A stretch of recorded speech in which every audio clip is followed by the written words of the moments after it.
Yan, mukbang tayo guys. Yan, kasi nagigising talaga tayo ng madaling araw. Ang food natin ngayon ay eto, pritong manok, tapos bola-bola. Alam niyo ba yung bola-bola guys? Yung bola-bola gawa siya sa gabi. Yan, tapos ginagawa naming ukoy. Yan, dito sa probinsya. Tapos meron din tayong kape.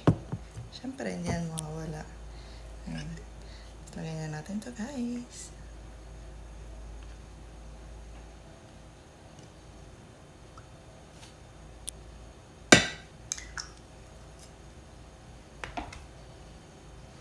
Kain na tayo.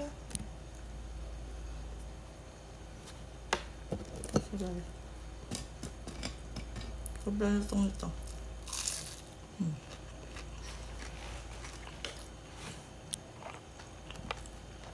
Sobrang crispy.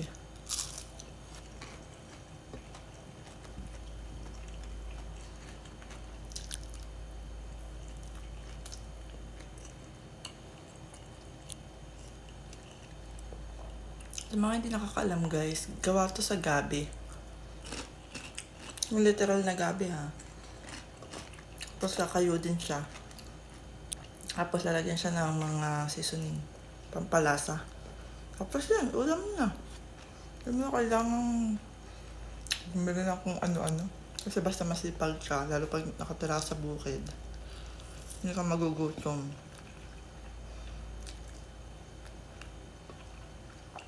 Unlike sa syudad. Kapag nasa syudad ka, di ba? Parang lahat na lang binibili. Ultimong talbos ng sili. Dito hindi. Kasi pag kayang magtanim.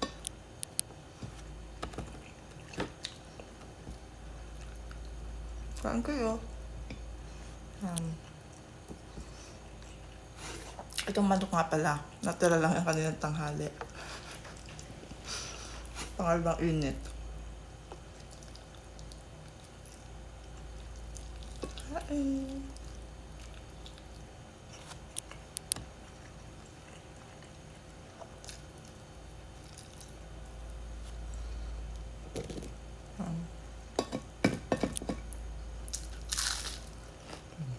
Baka crispy. Kahit ito siguro ang ulam, okay lang sa akin. Araw-araw. Basta crispy, bagong luto.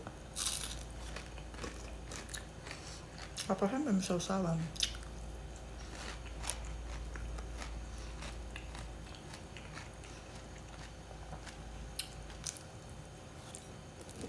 Bumili lang kami ng manok kanina. Kasi birthday nga pala ng asawa ko. Yan. Natira lang namin ito kaninang tanghali. Yan muna sa ngayon. Yan muna sa ngayon.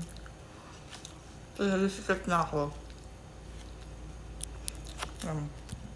Pag nalisikat na ako, siyempre, matadagdagan na. No. Kalaban lang tayo. Hamon ng buhay.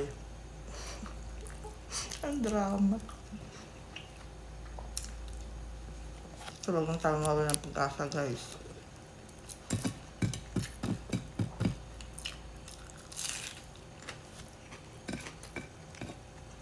Kain.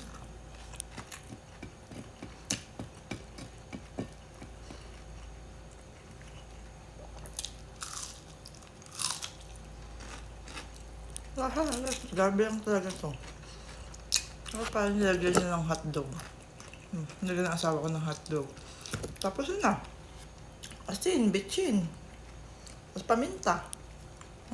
Di ba may ulam ka na? Saan ka pa? Tapos ang ginagawa niya, medyo madami siyang gumawa. Talaga namin sa rep.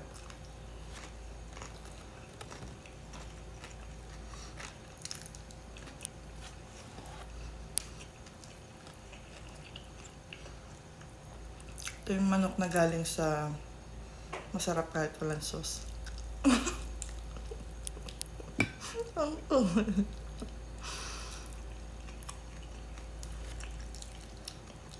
Hindi namin siya nabili.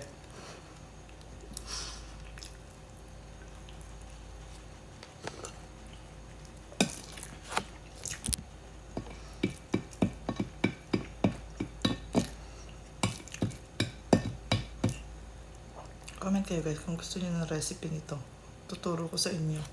Papalista ko muna sa asawa ko, hindi kasi marunong. Saka yung gagawa.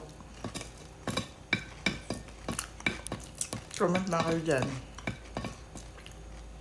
Gumaradong mga kalahating kilo nito ay baka ilang araw yung ulam.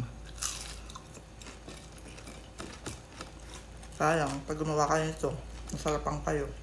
Kahit papak pa pwede.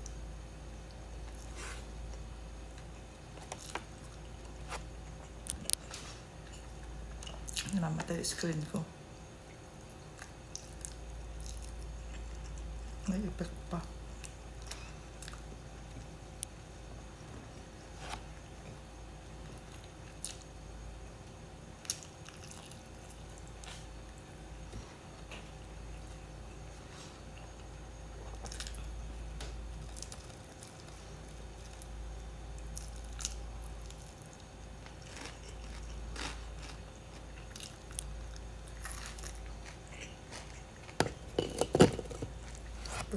Happy eating!